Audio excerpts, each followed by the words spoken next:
Us presento a Martí Ruiz i Carulla, és doctor en Belles Arts i cofundador del Laboratori d'Art Sonor de la Universitat de Barcelona, sota la direcció del també doctor Josep Cerdà, també cofundador i coordinador del taller d'escultura sonora Batchet. Des de la Universitat Politècnica de Catalunya, on és professor associat al grau d'Arts, li encarregaren la creació de l'assignatura troncal obligatòria d'Art Sonor al curs 2019-2020. Especialitzat en acústica aplicada, combina l'activitat com a artista, investigador, divulgador i docent. Centrat en les arts plàstiques del so, particularment interessat en les connexions entre les arts i les ciències, així com les activitats col·lectives de participació i inclusió social. Com a membre del taller d'escultura sonora Batchet, ha publicat articles, ha muntat exposicions, concerts, conferències i workshops a França, Àustria, Romania, República Txeca, Rússia, Xina, Califòrnia, Mèxic, Argentina i Brasil. Avui, malgrat la distància física, tindrem l'oportunitat de connectar amb el doctor Martí Ruiz des del Laboratori d'Art Sonor de la Universitat de Barcelona, lloc on investiguen i desenvolupen bona part dels seus projectes. Farem un recorregut des de la recerca universitària a la participació pedagògica i lúdica en l'art. Bon dia a tothom. Ara sí, donem això per començat. Abans de res, agrair-vos a l'organització, a tothom que esteu darrere que això funcioni. Voldria fer una petita prèvia i és que, bé, tenim relativament poc temps i jo tinc moltes coses a explicar-vos, però en el fons crec que el més rellevant, tal com estem ara en aquests moments de pandèmia, jo diria que és que diguem-ne, hi ha molts continguts dels que us podria parlar que ja estan presents online, hi ha articles, hi ha vídeos, etc. No tenim una bona pàgina web que ho centralitzi tot, però hi ha un munt de comptes d'Instagram dispersos, etc. I avui doncs us voldria mostrar unes quantes de les coses que fem i argumentar-vos el per què i el com, però jo sobretot voldria que això fos, malgrat els temps tan terribles que estem visquent, que fos una mica una celebració. De fet, he aprofitat, i deixeu-me que vagi escalfant motors per trobar un to, he aprofitat per posar-me la meva corbata de flors, que molt rarament em puc posar, i penso que està bé, que si més no, avui, això, diguem-ne, és una celebració per tothom, per tots els enormes mestres que he tingut l'ocasió de conèixer i de qui he pogut aprendre. A més, avui és el dia del docent, no sé si és el dia internacional del docent, o bueno, avui m'ha arribat un ocellet, m'ha dit que avui és el dia del docent. I la docenta? Bé, crec que iniciatives com la vostra, avui aquí al Museu d'Art Modern de Tarragona, ens han de fer... ens han d'alegrar molt, a mi m'alegra molt. Nosaltres fa 10 anys, més de 10 anys, de fet, el Laboratori d'Art Sonor el vam fundar amb el doctor Cerdà, que és tarragoní. Doncs el vam fundar el 2008 i hem estat picant pedra molt de temps, però hi ha molta gent que porta moltíssim temps picant pedra, entre altres els germans Baixer, aquí us parlaré una miqueta. I bé, crec que hem de celebrar que, malgrat vivim en temps molt d'usos, aquestes iniciatives tinguin lloc. I no només en un sentit de reivindicar que la cultura pot ser segura, que la cultura és un bé per la salut emocional de la gent, sinó realment incidint en això. És a dir, està molt bé que els artistes i les artistes puguin fer la seva i si no ens podem guanyar la vida, estaria molt bé que hi hagués subvencions, igualment per tothom. Bé, avui al meu costat activista i ideològic segurament anirà emergint, perquè de fet crec que el més important de tot plegat, de tot el que vull explicar, és que coses com les que estem fent avui aquí, coses com les que nosaltres fem al laboratori des de fa molts anys i coses com les que els germans Baixer van fer des dels anys 50, realment tenen un impacte. Aleshores, des d'una perspectiva acadèmica, des d'una perspectiva intel·lectual, tot això del que parlem és molt interessant, és molt estimulant i es poden fer molts papers i convé que els fem, i convé que fem molta recerca i convé que siguem rigorosos, però el que convé sobretot és que ho fem, que fem les coses. Aleshores, jo avui vull celebrar que tinc aquest altaveu, tinc aquest altaveu enorme que és la Universitat de Barcelona, tinc aquest altaveu ara que em cediu aquí en el Museu d'Art Modern de Tarragona i crec que és molt important que fem servir aquests altaveus per intentar canviar les coses precisament ara que estem tan fotuts. És a dir, hi ha certes coses que han de canviar.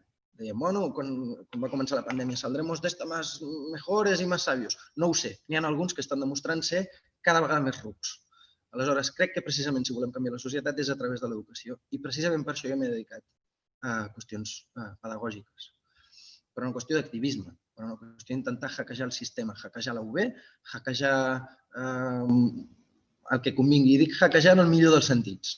És a dir, tots tenim mancances, la pròpia Universitat de Barcelona té un munt de mancances, no ens n'hauríem d'amagar, fer autocrítica i intentar millorar-ho el més possible. Aleshores, tot això pot semblar, hòstia, aquest tio s'està posant molt espès i una mica informal i a més és un professor xiflat aquí i tal. Bueno, realment aquestes coses tenen un impacte. Us puc assegurar que a molta gent els ajuda molt el tipus de coses de les que parlaré avui i crec que ho hem de celebrar. I per tant us vull agrair d'entrada a qui organitzeu aquestes coses i a qui ho esteu mirant i a qui esteu interessades, més enllà de la metodologia, de l'instrumental, de la temàtica que treballem, és a través de l'educació que ho hem de fer i crec que ara més que mai ho hem de fer i hem de celebrar algunes de les coses de les que us parlaré ja a continuació, però crec que era molt important fer aquesta introducció perquè crec que no podem deslligar-nos ni del nostre moment present ni del que està passant en general en el món. No crec que l'acadèmia pugui seguir-se quedant tancada en una bombolla. I parlar d'interdisciplinarietat, a més, crec que és molt important i una vegada més practiquem-la. Se'n parla molt, però a l'hora de posar-la en pràctica, segons com és un drama. És un drama perquè implica que un ha de ser generós, un ha de ser humil i admetre que la seva àrea té una certa importància, però només té importància si reconeixes la importància d'altres àrees. Aleshores, crec que ja va sent hora que les ciències s'adonin de la importància de les ciències socials i de les arts i alhora que la gent d'humanitats i les arts entenguem quin és el sentit del mètode científic, veiem que no són coses tan separades que poden anar juntes i que una cosa no va en contra de l'altra ni molt menys. Jo precisament per això m'he acabat dedicant a aquestes qüestions de l'acústica, però a nivell de sociologia, pedagogia de l'art, fins i tot a nivell de benestar emocional de la gent, crec que és molt important. I avui també vull dir que parlo en nom de molta gent, és a dir, el Taller Baixet és una unitat, diguem-ne, de recerca, innovació docent, creació que neix en el marc del Laboratori d'Art Sonor. Són bolets que van sortint perquè ens ve de gust fer coses a tota una sèrie de gent que no puc nombrar ara i és una llàstima perquè jo no seria aquí sense tots ells i crec que és important que reconeguem una vegada més la feina de tants docents magnífics i gent que fa activitats de forma voluntària, etc. Aleshores, bueno, deixo el meeting, però és que crec que és molt important. Per mi era molt important, tot plegat. Perquè veieu les escultures que fem, perquè veieu el que hem fet altres, etc. Doncs tenim més temps, per sort, no? Però jo crec que avui, o sigui, això és el que jo havia de dir avui, és el que sentia que m'ha donat aquesta oportunitat. Aleshores, el que faré, si us sembla, és ensenyar-vos algunes de les trastos que tenim per aquí i ensenyar-vos alguns continguts que hi ha online, a veure si alguna de les coses que us mostro us enganxen, us ajuden a reafirmar determinades intuïcions i, sobretot, museus, institucions, escoles, qui sigui que realment vulgueu col·laborar i treballar en aquesta línia, doncs contacteu-nos. Activem-nos, fem coses. De veritat, nosaltres intentem fer-ne moltes. Precisament per això tot és una mica desmanegat, perquè no donem l'abast. Hi ha feina per molta gent, estudiants de història de l'art, estudiants de pedagogia, estudiants de belles arts, estudiants de música, estudiants de qualsevol carrera. Podríeu participar d'aquesta mena de projectes i quants més siguem, més riurem. És molt important riure. Aleshores, em disposo a compartir pantalla. Aquesta pantalla d'aquí, tan fantàstica, aviam, sí, perquè m'agradaria que això, poder-vos ensenyar tota una sèrie de... És a dir, reforçar el meu discurs amb imatges. A més, em perdonareu que tinc un petit guió aquí, bàsicament per no perdre el fil del tot. I també perquè si algú s'ho mira després i diu com era l'Instagram aquell, doncs aquí ho teniu. Bé, d'entrada volia fer aquesta petita introducció a la història del Laboratori d'Art Sonor. Ens dediquem a moltes coses, dirigit pel doctor Sardà, vam néixer el 2007-2008 o 2008-2009, també amb en Vicent Matamoros, vam començar a dedicar-nos a l'escolta del paisatge sonor, a l'enregistrament. Jo encara era alumne de la facultat i el doctor Sardà va tenir els nassos, diguem-ne, la valentia i la creativitat de dir «Ei, escolta, tu que fas això, per què no ho expliques als companys de classe?» Jo vaig aixecar la mà, ho vaig oferir. O sigui que al final hi ha una generositat i un atreviment per part de molta gent d'intentar fer les coses diferents. I al doctor Sardà doncs, crec que mai li agrairem prou que muntés això, perquè vaig estar a punt de sortir d'aquesta facultat amb la cua entre les cames de dir «Mare de Déu, no entenc res». Doncs bé, el Laboratori d'Art Sonor, una vegada neix, ens comencem a dedicar a temes de paisatge sonor, d'enregistrament, d'edició creativa.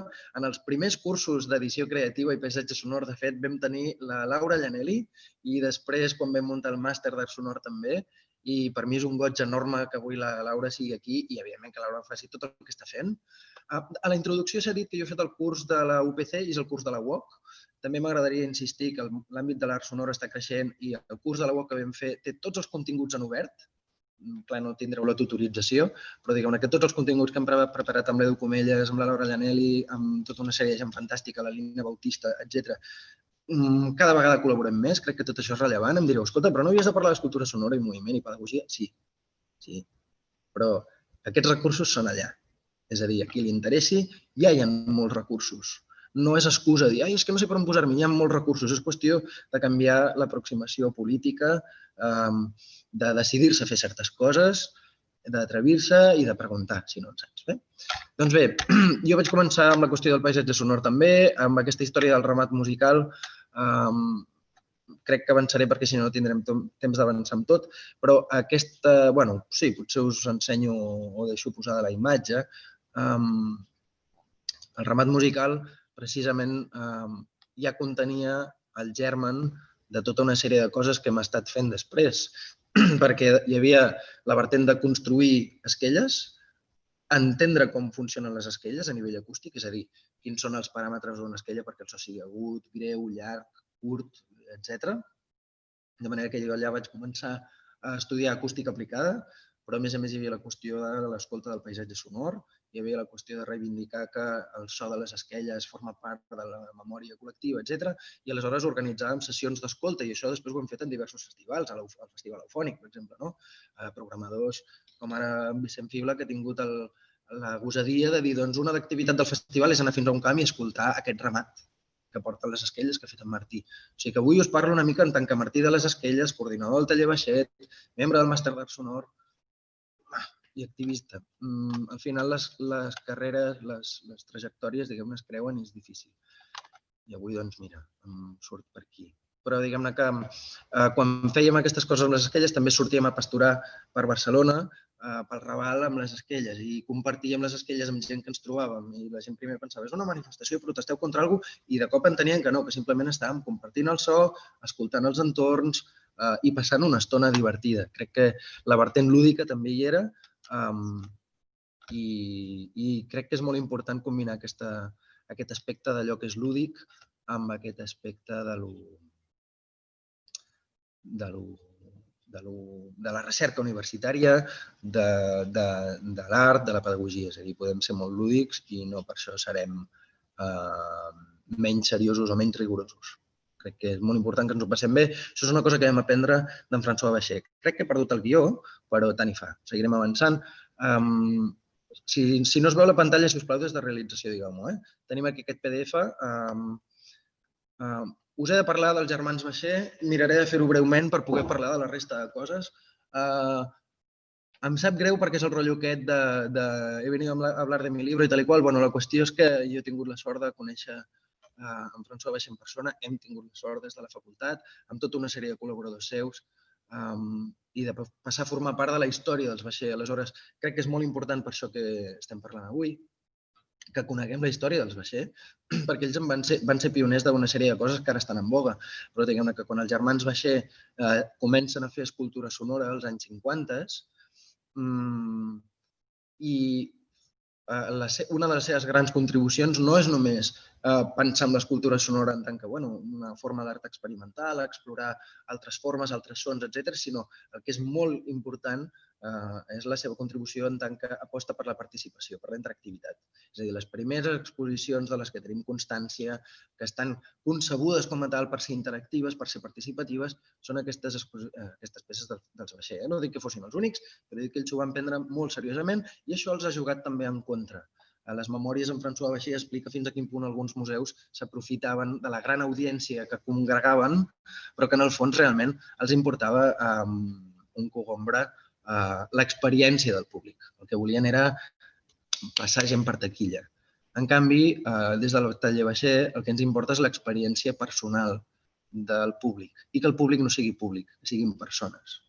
A entendre que tothom té dret a una accessibilitat, a un accés a la cultura, i no només a consumir-la, sinó a formar-ne part d'una manera activa.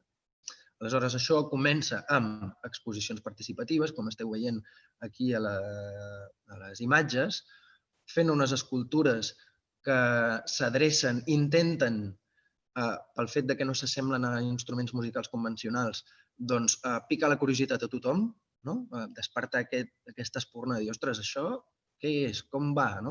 I, clar, en lloc d'haver-hi la catenària, hi ha un cartell que diu Please Play. Aquest play és provocador i és molt polisèmic. En anglès, o jouer, s'il vous plaît, el jouer la musique, o play music, té aquest factor de dius toca, però té el factor de passar-ho bé, de jugar. I crec que és a través de l'interès, quan realment hi ha un interès autèntic per part d'algú, aleshores és quan es poden aprendre les coses. I nosaltres ho hem comprovat, és a dir, a mesura que la gent toca a l'exposició, que ja de per si mateix és un objectiu, que la gent tingui oportunitat a sentir-se benvinguda, siguin qui siguin, amb independència del que sàpiguen, amb independència de la seva condició socioeconòmica, la seva ideologia, el que sigui. Això ja és un... Quan s'assoleix de per si mateix ja és un objectiu extremadament lloable, però a més, aquí és on es desperta la curiositat. I molt sovint la gent ens comença a preguntar per què nosaltres hi som, això és una cosa de la que també hem de parlar, quan nosaltres hi som a l'exposició i ens pregunten, quan tenim la resposta la donem, quan no tenim resposta expliquem que això és un tema del que se'n podria fer recerca, perquè aquesta és la qüestió. Del que sabem en parlem, del que no ens ho preguntem. I aquí és on les coses canvien en el museu. Els Bacher van estar fent això arreu del món, amb tota mena de gent, i es van anar dedicant cada vegada més a la pedagogia. Sobretot això hi ha llibres, tinc un TED Talk, etc. I crec que és molt rellevant avui en dia. Amb independència de que us agradi estèticament l'obra Bacher o no, de que us interessin els sons, de que us interessi fins i tot l'escultura sonora, el que sigui. És a dir, les estratègies, el posicionament, el tipus de coses que ells van fer són un gran exemple per qualsevol de vosaltres que pretengui dedicar-se a activitats participatives, exploratives, en col·lectiu, en grup, pedagògiques, etc. És a dir, que la seva experiència és extremadament valuosa per a nosaltres perquè ells van començar als anys 50. De manera que ja tenim molta història acumulada en aquest sentit i si no els coneixeu, en gran part és perquè com a artistes, com a músics, com a creadors, com a escultors, com a compositors, no es van casar amb un estil musical, no es van casar amb una tendència concreta, sinó que van dedicar-se a la pedagogia. I no es van vendre's, diguem-ne, al mercat de l'art, del qual renegaven obertament, malgrat tenir un peu al MoMA, al Guggenheim, al Barbican Centre, als grans museus. Perquè precisament van dir que l'art no pot ser elitista, ja n'hi ha prou d'un art que és només per uns quants. Que està molt bé que cadascú pugui fer l'art que vulgui, no cal que estiguis pensant sempre en l'audiència, però hi hauria d'haver formes d'art que fossin inclusives. Hi hauria d'haver museus que fossin inclusius. Després cadascú, si veu algun autor fa una obra supercríptica, doncs fantàstic. Però no pot ser que l'única cultura que ens arribi sigui críptica, elitista, segregadora, etc. Doncs els Bacher van apostar per això, van fer workshops, és a dir, el següent pas és el do it yourself. No només fer exposicions amb peces que són inclusives, dissenyades per ser fàcils d'utilitzar, etc., sinó que, a més, van fomentar workshops, van ser pioners del do it yourself, van publicar articles, van publicar llibres, és a dir, van començar amb una idea de Creative Commons. Jo quan li explicava a en François 90 anys la lògica dels Creative Commons, l'home deia, que meravellós, que fantàstic, compartiu les coses perquè sí, perquè voleu compartir-les, perquè us interessa i els altres reconeixeran això que has fet tu. I d'aquí neix la noció que en diem Abhé Bashé, també. És a dir, l'obra que fem nosaltres no és l'obra Bashé original, però en diem Abhé Bashé perquè volem donar aquesta mena de llicència, aquest crèdit, a dir, tot el que estem fent ara, encara que no s'assembli visualment, encara que no són igual que Bashé, veu tant del seu sistema d'acústica aplicada, perquè aquesta gent van estudiar moltíssim, en Bernard era enginyer de formació, doncs tant en aquest sentit d'enginyeria, de ciència, acústica aplicada, etc., com en el costat de l'activisme en pro d'un art inclusiu, participatiu, etc. Aleshores, nosaltres ens hem estat dedicant a això, a seguir muntant exposicions seves al Museu de la Música, a la Festa de la Mercè, arreu del món. Us he de dir que és molt complicat i seria un tema sencer per parlar. La museologia activa, la museologia participativa, requereix que hi hagi gent que s'ocupi de guiar, de dinamitzar, alhora un cert manteniment de les peces. Bé, tot això que pot sonar com un repte quan jo vaig a parlar amb segons qui diu, però això val diners. No, això són llocs de treball. Això són llocs de treball per estudiants, com deia, des d'estudiants de matemàtiques i físiques, estudiants de música, estudiants d'humanitats, el que vulgueu. Nosaltres fem aquesta formació. Nosaltres mateixos som l'exemple d'aquesta transferència de coneixement. Hem après dels germans Bashé, hem après de l'Andreu Ubach, hem après de la gent que treballa en aquestes coses a França i ara nosaltres fem el mateix. Volem que hi hagi aquesta transmissió generacional, diguem-ne. I per això intentem també que la facultat s'organitzi d'una manera més raonable, com passa a les facultats de ciències, diguem-ne, que hi ha línies de recerca clares, doncs aquí també hauríem d'aconseguir fer el mateix a Belles Arts. Perquè altra gent tingui l'oportunitat, el mateix tipus d'oportunitats que he tingut jo, que he pogut acabar fent un doctorat, per exemple, sobre física acústica, quan jo soc músic. Doncs bé, ens hem dedicat a totes aquestes qüestions. Aquí tenim l'Andreu Ubach, d'aquí vam aprendre un munt. L'Andreu Ubach és un músic que es feia els seus propis instruments. Crec que això és molt important, aquesta idea de l'autoconstrucció. L'Andreu Ubach va morir fa poc i crec que era necessari mencionar-ho perquè és un músic extraordinari i la seva música és penjada al Bandcamp. L'Andreu Ubach no només era músic, sinó que a més era pedagog i ens va ajudar un munt també a aquestes activitats de construcció. És a dir, i aquí també tenim la Roseta Marí, tenim el Rafa, tenim en Nico Roig, gent de diversos àmbits amb qui hem estat col·laborant. Precisament per això, no només investigant i creant objectes perquè és una de les nostres passions, explorar l'acústica, trobar sonoritats noves, sinó que a més, el tipus de coses que fèiem amb l'Andreu Ubach és això que estem veient aquí, és a dir, activitats de construcció per infants, per persones amb discapacitats, per tota mena de col·lectius, exposicions participatives, jugar, tocar amb la gent. Sobretot això hi ha molta literatura. Crec que el que és fonamental és que siguem conscients que això es pot fer. Museus, això es pot fer. Institucions, això es pot fer. I no tenen per què ser més costos. Poden ser llocs de treball. Podem destinar més esforç a la formació, ens podem coordinar entre diverses universitats i tot això, aleshores, comença a funcionar d'una manera espectacular. Aleshores, us invito, perquè el temps i la música ocupen so, doncs clar, si vull parlar durant mitja hora i us vaig posant fragments de so, que de fet és l'important, l'experiència del so, clar, em quedo curt, però us invito molt a que entreu a tallerbaixet.cat, a les nostres xarxes, perquè escolteu i vegeu a la gent gaudir de construir plegats, de tocar plegats, d'aprendre a escoltar, de reaprendre a escoltar tot això que està tan en boga, que en Raymond Murray Schafer també ens estava dient, que tot això ve de John Cage, ve de fa molt de temps. Doncs, bueno, diguem-ne que Bashé és una de les grans fonts d'inspiració en tots sentits i, a més ens aporten una metodologia clara de treball i ens ofereixen totes les claus, des de com organitzar aquest aspecte social, a com construir, a com convidar la gent a construir. I nosaltres ens dediquem a això i hi ha molta més gent que s'hi dedica i si conegués la teoria Bashé, les seves idees es podrien realitzar d'una manera probablement més directa, diguem-ne. O sigui, el mètode és molt clar, és fàcil d'entendre, no cal ser científic, però un es va tornant científic mica en mica, es va tornant empíric mica en mica, sense perdre ni un bri de creativitat i de bogeria. Nosaltres hem estat fent coses molt estranyes. Ara mateix, de fet, aquests trastos d'aquí jo us ho volia ensenyar i és una de les altres coses que crec que és important recalcar avui. està molt bé que puguem fer coses online, està molt bé que ens puguem reubicar, però hi ha moltes coses que només es poden fer presencialment. Un no pot aprendre a anar en bicicleta si no té una bicicleta i no té un pis prou gran. O sigui, jo podria arribar a aprendre a anar en bici a casa si tinc una bici i tinc una casa gran. Però no aprendràs a anar en bici si no tens una bici. No? Aleshores, hi ha coses que s'han de viure online, que s'han de viure presencialment, i aquests diapasons sonen tan fort que s'aturen el micròfon aquest i no ho podreu sentir. Però tinc uns vídeos on es veuen. El que és important d'això, per exemple, és que ens permet tocar el so, per exemple. I ens permet un control gestual, que jo us ho volia ensenyar. Què passa quan passo un tub ressonador per aquí davant, quan faig certs sorolls.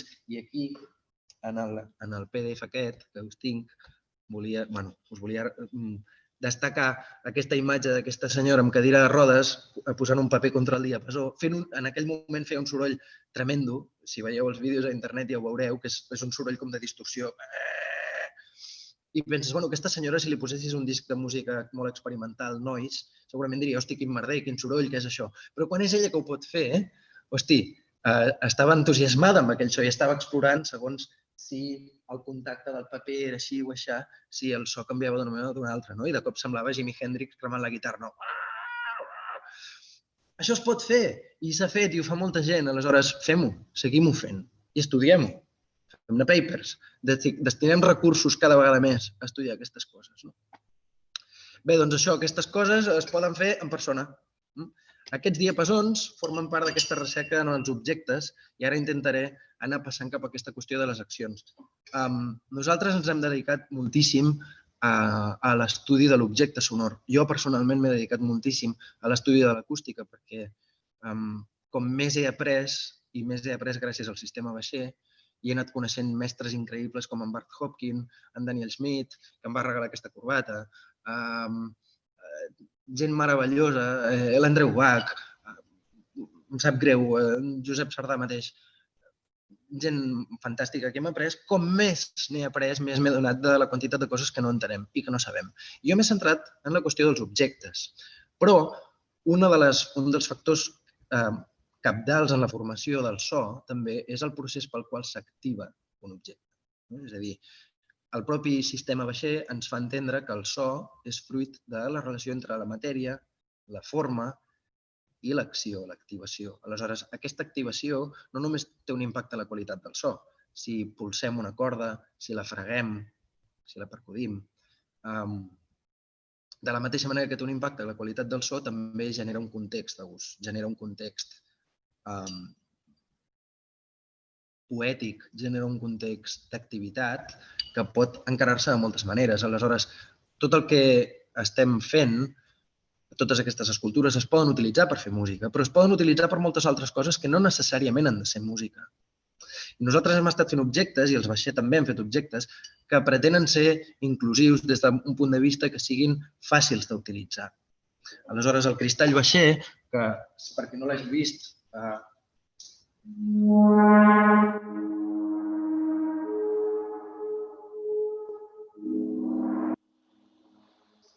això ha inventat abans que qualsevol sintetitzador, als anys 50. Imagineu-vos als anys 50 sentir aquestes coses. Funciona amb aigua i amb vidre. Doncs això és extremadament fàcil de fer servir. Poses les mans al damunt, fregues, fins i tot persones amb una mobilitat molt reduïda els pots acompanyar i notes la vibració de les mans. Nosaltres aprenem de tot aquest sistema que permet inventar objectes que sonin d'una manera interessant, atractiva, i també hi ha moltes percussions, perquè qui més qui menys pot picar alguna cosa, no? Doncs intentem que hi ha una part del disseny de l'objecte que té a veure amb la interfície amb l'usuari i amb quina mena d'acció. Aleshores, hi ha accions obliqües diferents, no convencionals des d'un punt de vista de l'organologia, de què has de fer per tocar música, i fins i tot això, generar aquests contextos en els quals estem fent soroll, estem movent coses d'una manera diferent, ens estem relacionant d'una manera diferent. Jo crec que això és important i us agraeixo avui que el tema vagi de cos i moviment i so. Aleshores, intentaré centrar-me cap aquí. Em sap greu que no pugueu veure aquesta mena d'exploracions amb el tub i són a internet. Aquests diapasons petits, que són els germans petits d'això, veieu el canvi d'escala, doncs això és una cosa que hem pogut descobrir, no m'atreveixo ni a dir a inventar, descobrir des de la teoria Baixer, i això és nou, són uns diapasons direccionals i segons com em moc el so us apunta o no us apunta i us sentiu d'una manera o d'una altra. No sé si aquest micròfon captarà aquest canvi d'intensitat, però en tot cas provem.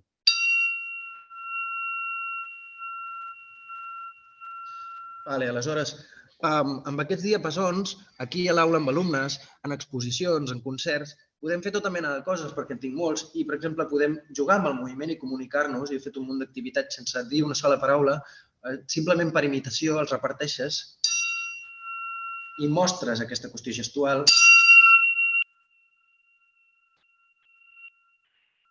No sé com ho estareu sentint, però en persona, en el lloc, és espectacular, són sons molt bonics, aquests canvis de fase, i això, evidentment, té unes possibilitats enormes per treballar amb dansa, per exemple. Aleshores, una de les coses que m'agradaria ensenyar-vos, no sé si tindré temps, però ho tenim a l'Instagram, és, per exemple, què passa quan això ho deixes a terra i deixes que la gent ho xuti. I ho hem fet a classe, ho hem fet en exposicions, i és molt divertit, simplement xutar aquests objectes. És a dir, quan parlem d'aquestes formes d'activar, doncs n'hi ha moltes. I des d'aquesta peça històrica de Christian Marclay, en la qual arrossegava una guitarra elèctrica per denunciar, diguem-ne, l'assassinat racista d'un negre als Estats Units, i la peça de Marclay és arrossegar una guitarra elèctrica i aquell, com brama aquella guitarra, és una denúncia, diguem-ne, d'aquell crim.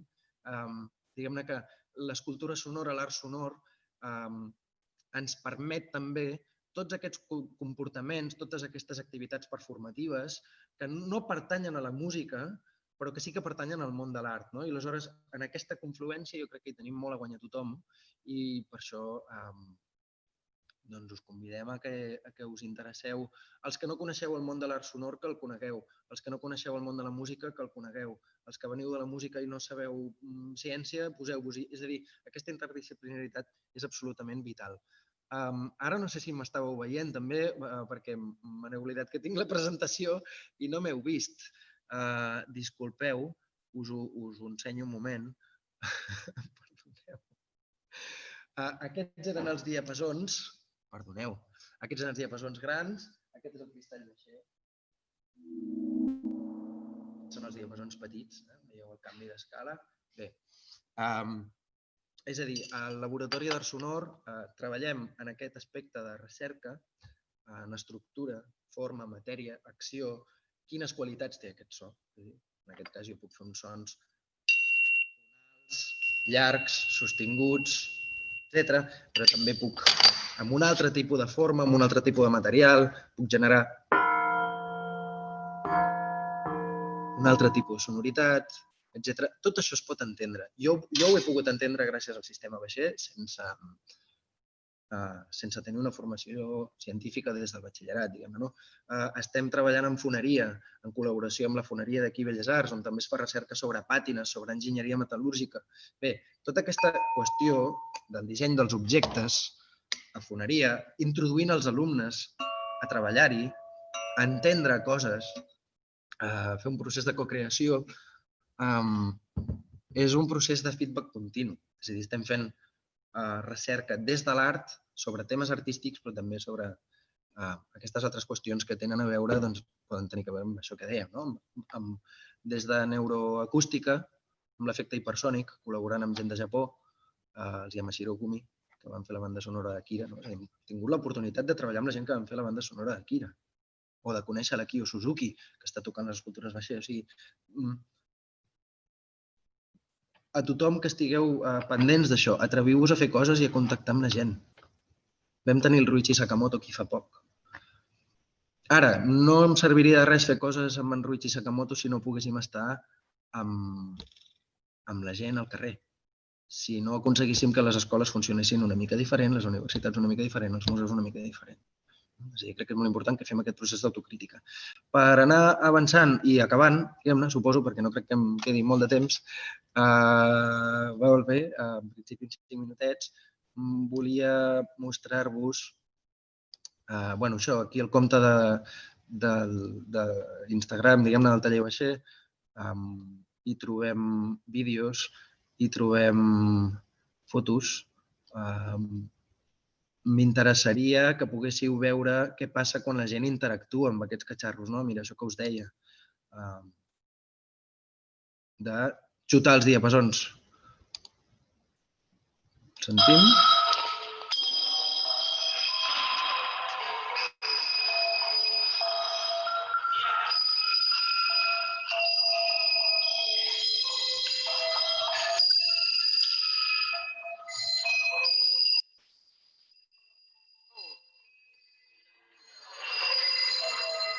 Bé, espero que ho hagueu sentit. Membres del taller Baixet, en Josep Pulice, el Jordi Casadevall, la Roseta Marí, aquí els companys de Mèxic. O sigui, la xarxa és enorme i ens reforcem els uns als altres, amb Mèxic, amb Japó, etc. Hi ha tota aquesta qüestió de la modularitat, per exemple, no? Aquí darrere tenim aquests gongs petitets. Proposar-li al personal que reordenin els objectes, trobar quina és la gestualitat adequada, no?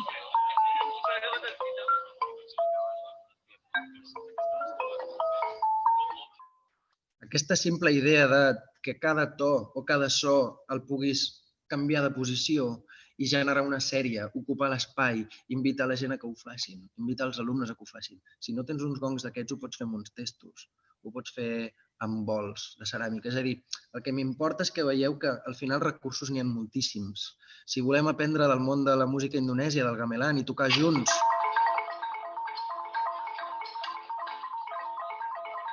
el món del gamelan indonesi, de Java, de Bali, ens dona un munt de lliçons. I aquí estem veient l'Ulisses, que ve de Mèxic, en Víctor, que està fent un doctorat en matemàtiques, i la Cora i l'Anna, que són exalumnes nostres d'aquí de la Facultat de Belles Arts, no? I estem aquí tocant una música minimalista, influïda per Bali.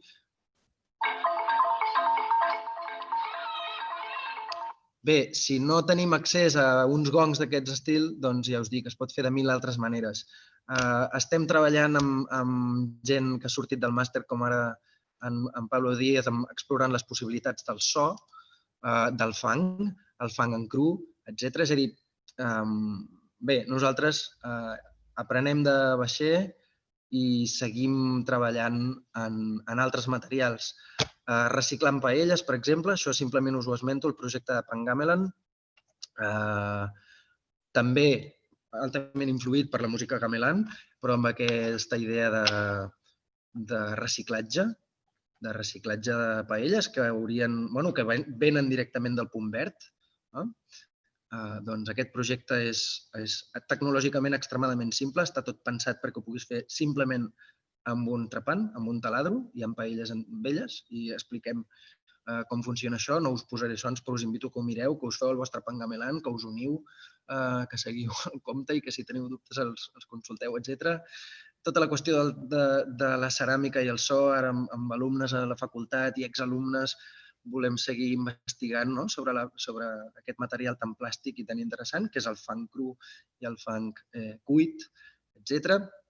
I aquesta qüestió que hem estat fent també a foneria, per exemple, explorant formes noves i diferents. Crec que no em donarà temps ni a posar-vos els àudios, però diguem-ne que totes aquestes làmines formen part d'aquest estudi formal, estructural, que hem estat muntant amb el doctor Sardà i amb l'Enric a foneria, l'Enric Teixidor, però el que era interessant, també em semblava interessant avui en dia, era, diguem-ne, que gràcies a col·laborar amb Josep Manuel Berenguer, que és el coordinador del màster, i un altre d'aquests grans mestres amb qui tenim ocasió de treballar, doncs hem pogut mecanitzar un sistema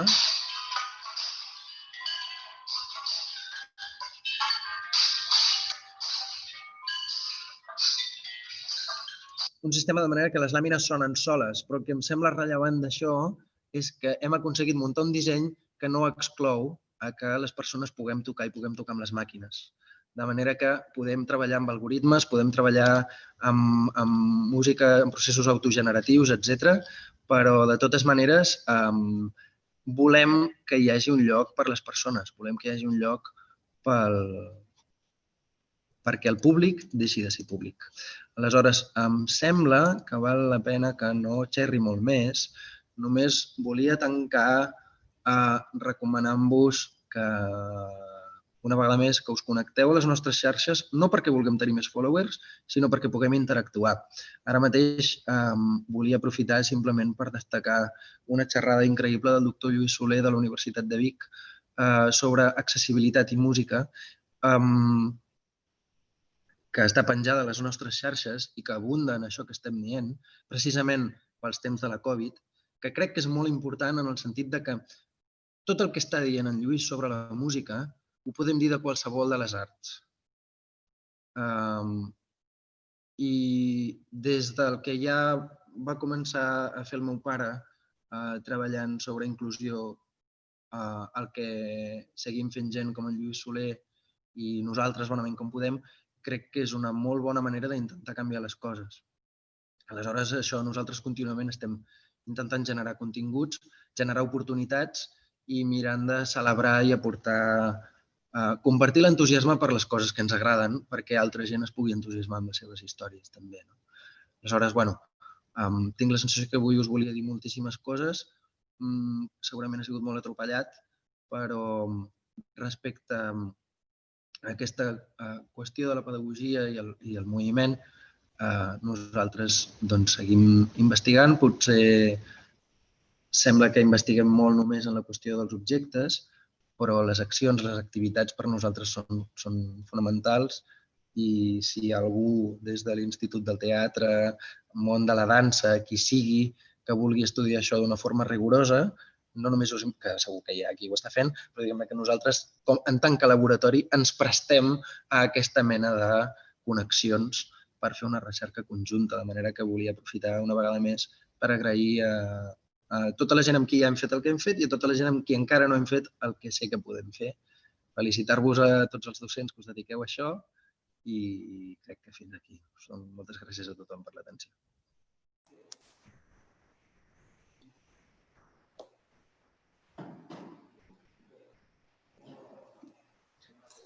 Bon dia a tothom. Moltes gràcies, Martí, per la teva intervenció. Ha estat fantàstica. Obrim el torn de preguntes i tenim una primera pregunta que fa la Marissa del Museu d'Art Modern i ella ens pregunta: us heu plantejat, Martí, projectes de pràctiques artístiques triangulats entre el museu, l'escola i l'aula d'art sonor? Ens ho hem plantejat i ho hem fet. El problema, diguem-ne, és que és tot molt farragós. És a dir, perdoneu que tregui el costat negatiu, és a dir, quan ho fem, funciona de nassos.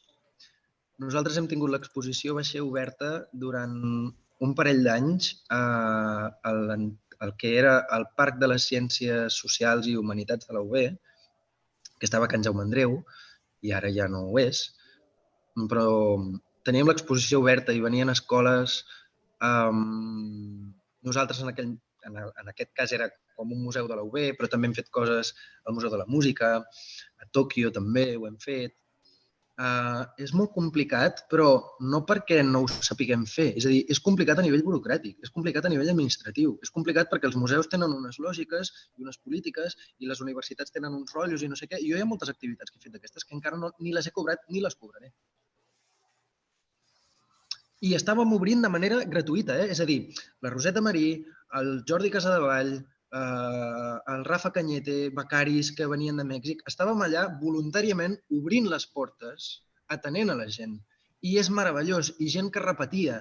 I nenes que havien vingut amb l'escola, després, quan obríem al públic, venien amb les iaies. És a dir, és meravellós, es pot fer. Quan dic que és complicat, em refereixo simplement a que la nostra administració no facilita gens tot això. I no se'ns facilita de gent com jo, que sóc un mer professor associat maldant per acreditar-me, i arribar a ser mileurista, que no ho soc, doncs simplement l'administració ens ho posa molt complicat, però us asseguro que és viable. És més, jo estic felicíssim de fer el que faig, malgrat la precarietat amb la que vivim. Aleshores, si em veieu així d'encès, és perquè precisament quan fem aquesta mena de coses, en museus que són receptius i posen unes mínimes condicions de treball, amb una mínima dignitat, i s'entra amb la lògica que l'important és l'experiència de la gent, i que per tant els hem d'atendre bé, i que per tant la gent que estem allà atenent a la gent se'ns ha de tractar bé i ens hem de poder formar, és meravellós. Us asseguro que et canvia la vida. I per això estic tan encès. Perquè coses que ens podrien canviar la vida resulten molt complicades de fer. Però quan passen, xapó. Vull dir que parlem-ne i busqueu els pocs papers que tenim por ahí parlant sobre això. Alguns en anglès, alguns en castellà, però sí.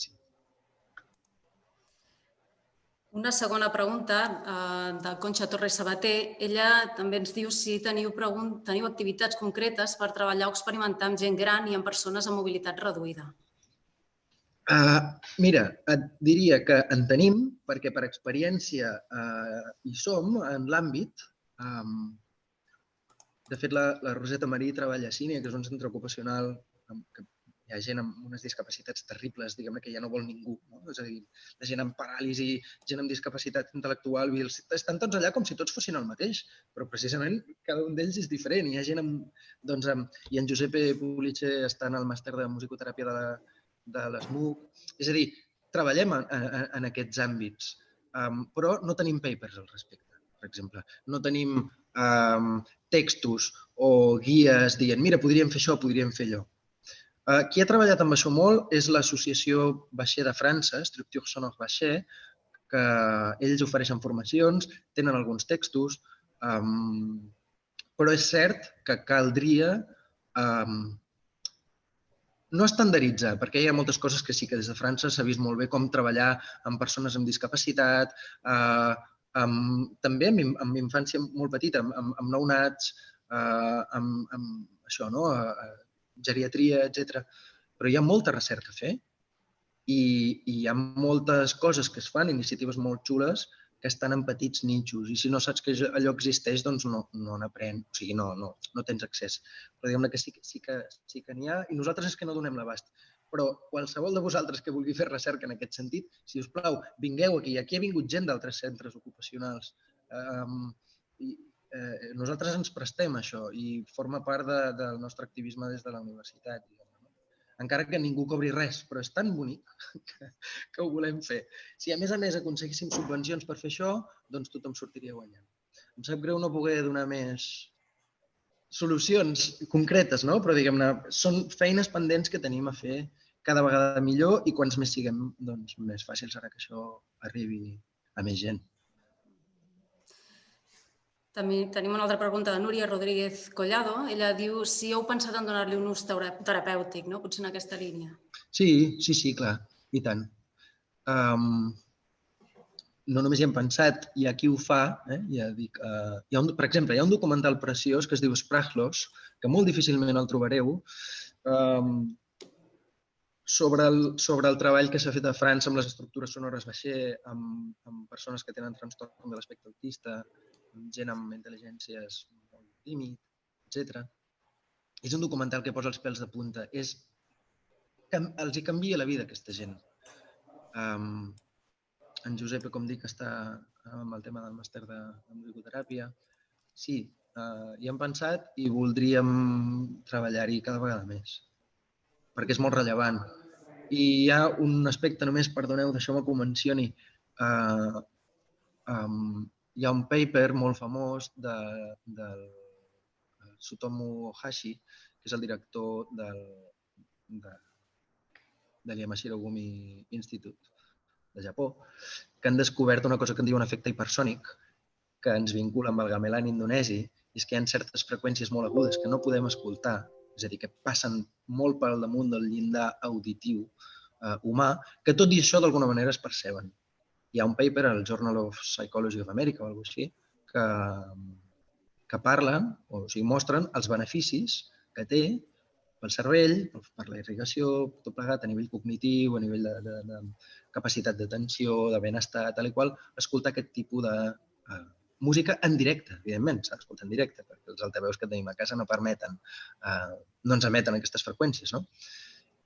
I el repte fort és no només tenir una tecnologia per la qual puguem escoltar aquests sons així a casa, sinó, a més, perquè no podem tocar gamelan tots plegats. Nosaltres toquem gamelan, també aprofito des d'aquí dir que hi ha el gamelan al Museu de la Música i que en part si som aquí és perquè hi ha tota una sèrie de gent amb qui toquem gamelan també al Museu de la Música i és una experiència increïble perquè precisament té aquest aspecte beneficiós a nivell de salut.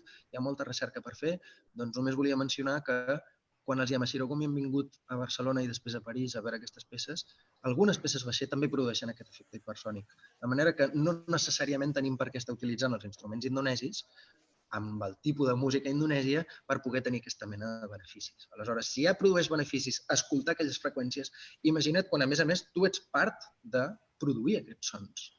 Clar, és que de cop, suposo que ara enteneu una miqueta aquest rotllo de professor xiflat que porto. És que realment estem parlant de coses que són molt serioses, perquè tenen un impacte real en la salut mental de la gent o en el benestar de la gent.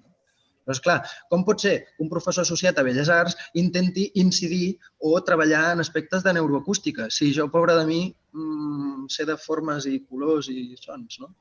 Però diguem-ne que tot això té un potencial realment enorme en termes de teràpia i d'aquesta mena de recerques. Perdoneu que m'extengui, però així aprofito per... De totes maneres, si hi ha preguntes que queden per contestar, a través de l'Instagram ho contestarem tot. Sempre, ho fem per sistema. Fem una última pregunta. Elena Aparicio ens pregunta si coneixeu, fins i tot treballeu amb la Casa de Música d'Oporto i el projecte Música per a Bebès de Brasil amb Fernanda Cabral. Doncs no, tot i que hem tingut algun contacte fa molts anys, al principi de tot, del taller això va ser el 2010, hem tingut algun contacte amb Portugal, que crec que era la Fundació Gulbenkian, que tenen l'instrumentari pedagògic Baxer, però aquesta gent que dieu no ho tinc clar. O sigui, a casa a través de l'Instagram o del Twitter, del taller Baxet, o el meu, Martí Ruiz, o qualsevol d'aquests que han aparegut per aquí en pantalla, o si no, jo mateix ho posaré en els comentaris del YouTube d'aquí, perquè em pugueu trobar, doncs ho anem comentant. Tenim contactes a Brasil amb la UNESCO, que hem estat treballant amb la Universitat Nacional Estadual Paulista. Una gent fantàstica. Bueno, es tracta de fer xarxa, no els conec. Aquesta era una pregunta ràpida. Si en teniu alguna, si no, doncs... Una última, doncs. Ana Meli, que ens pregunta si feu formació de formadors. Fem formació de formadors. Mira, aquesta és la pregunta clau. Malauradament, no. És a dir, a França fan formació de formadors amb l'instrumentari pedagògic Baxer. I el que allà fan és ensenyar a escoltar i a tocar en grup i a fer aquesta mena de dinamitzacions. Nosaltres la fem en el sentit de que a l'alumnat de Belles Arts intentem oferir-los que, si més no, que vegin que aquesta porta està oberta i que si volen ho poden fer. I jo he tingut i segueixo tenint el goig molt sovint de poder col·laborar amb alumnes i exalumnes. I intento formar-los de la mateixa manera que a mi m'han format el François Baxer, l'Andreu Bach, la gent de França, etc. I grans mestres que hem anat trobant. Però l'estructuració que nosaltres estem proposant a la UB de tinguem una exposició permanent, de manera que jo pugui formar a gent de pedagogia, a gent d'humanitats, perquè no cal ser músic per fer aquestes coses. La lògica precisament és la de que no cal que ningú sigui res en concret per gaudir d'això. I a través d'això ja n'anirem aprenent, de la mateixa manera que jo segueixo aprenent contínuament i per això faig recerca, perquè tinc curiositat, doncs no ho hem aconseguit estructurar per això que dèiem d'aquestes limitacions, diguem-ne, burocràtiques, i que a més és molt comprensible. És a dir, cada facultat té les seves dinàmiques i com ha de venir un professor de Belles Arts a dir-li a la gent de pedagogia, escolta, per què no fem no sé què? Ho hem fet, o sigui, ho hem fet puntualment. Col·laboracions amb la gent de la Facultat d'Educació, amb Història de l'Art, un màster de Pedagogia, no sé què, però es podria organitzar una xarxa molt més potent i jo crec que està arribant el moment de fer-ho. Espero que des d'aquí, el proper rector de la UB, que sàpiga que això ho podem fer i qualsevol de les vostres institucions, o sigui, si fem pinya, jo crec que ho podem fer. Realment valdria moltíssim la pena i tant col·laborar amb museus i amb qualsevol facultat. Estem a punt per fer-ho. No dic que tinguem totes les solucions a tot, ni totes les receptes, però vull dir, tenim molta experiència acumulada, tenim xarxa amb molta gent que en sap molt i es tracta de fer xarxa. O sigui que realment la pregunta de formar formadors és la clau, tant per dinamitzar el museu, per dinamitzar la universitat, per dinamitzar l'escola i no per dinamitzar-la per capritx, anem a ser més dinàmics, sinó per intentar aconseguir aquests canvis dels que estàvem parlant. Aleshores, gràcies per la pregunta i tant de bo que algun dia pugui dir sí, tenim una línia molt clara formant a formadors. Molt bé, doncs moltes gràcies. Fins aquí el torn de preguntes. Martí, ens comentaven també pel xat si ens podries deixar algun enllaç a la vostra web, a les vostres xarxes socials on ells puguin veure el vostre treball.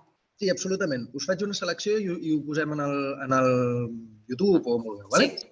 Moltíssimes gràcies per l'atenció a tothom.